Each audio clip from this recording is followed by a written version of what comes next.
cookie खुलाई पाइबा सिंगना फाजन खरबा थौबा लेसांग थेमदगी ओइनाम थोइथोइबा अमसुंग खेकमन मनिंग लेकाइदगी थोकसोम थोइथोइबु JAC अमसुंग इमुंग मनुंगी मियोइ सिंगदा चीफ मिनिस्टर नोंथोंबम बिरेना ngarang नुमिदांग पुंग 6 नत्रगा 3 फावदा JAC अमसुंग इमुंग मनुंगी मियोइ सिंगदा सिनरगनी हाइखरबसु थबक्ता ओंथोक पिरक्तबदगी ngasi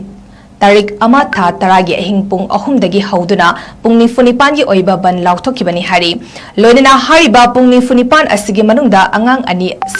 सिनदबा तारगदी मणिपुरगी तोंगान तोंगानबा CSO सिंगा तानादुना मियाम पुन्ना मखा ताबा कनबा खोंजंग संगसिलकनी हाइना जॉइंट एक्शन कमिटी की को कन्वेनर इबो पिसंगना फोंगदोराकले मागना मखा तारादुना अंगांग अनि कुकी खुलाई पाइबा सिंगी खुत्ता लेरे खंगलबा फावबा कनबा ngamdraba amadi miyam amasung imung manunggi mioi singna sinabiraktabagi kholaw khoirang khoisau naraba miyam na chathariba ban asida anayek amadi dharmaga mari lenaba thabak singi oinadi komthok sagani loirina oiriba fiwam asida asoi angam akai atoi yaurabadi manipur lengak amasung center lengak na daita khudingmak pugadabani haina su phongdoraki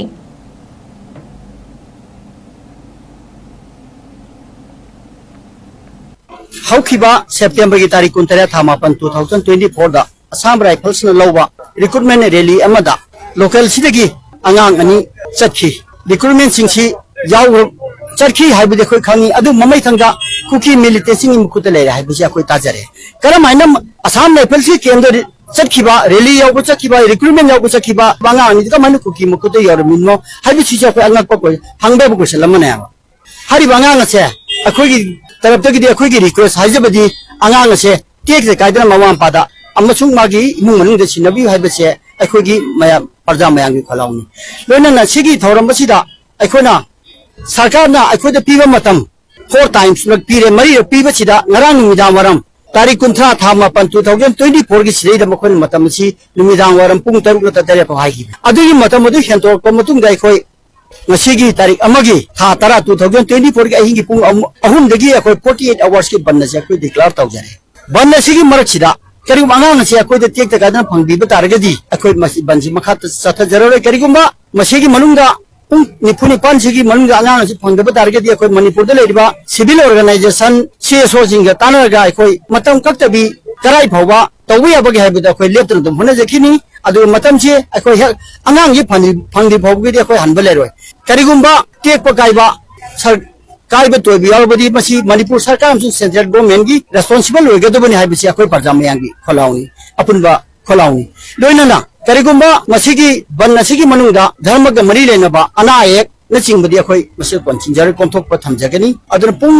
हारिबा खोना थाजरिबा मतम सिबोगी मनुंगदा हारिबा अंगानि से take तगादना फानबि हाइबसे परजा मयांगी अपामबनि मम्बाम बापागी अपामबि सिनी JAC su MN objective angang si phangdi bobo tan bai bisi akhoi apam bani haiba wafam se mayam dai thamse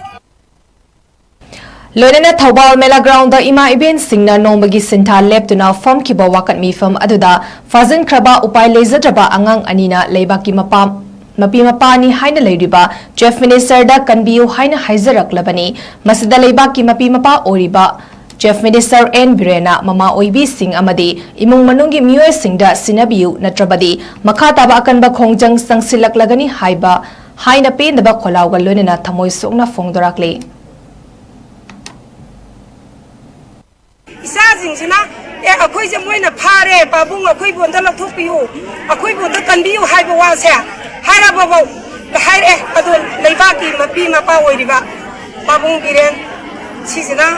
इसा जिंजे कनबियु मामा अखोय जे सिनबियु नतरबदि अखोय ने इसा जिंजे थादोरक्तिबा अकनबा खोंजंग संगसिनगनी अखोय लेबा ngamde मामा ओइबे अखोय जे सिदा लेरिबा मी मयाम जे नुमगी सिन्था लेबगा इथौबना मा उन्दोंनरगा इसा गंदबा यादे हाइदना अखोय मयाम जे ngasi थोकलेबनी अदुना इसा जिंजे थोबा मतमदा थादोबिरो नतदे अखोय अकनबा खोंजंग संगसिनगनी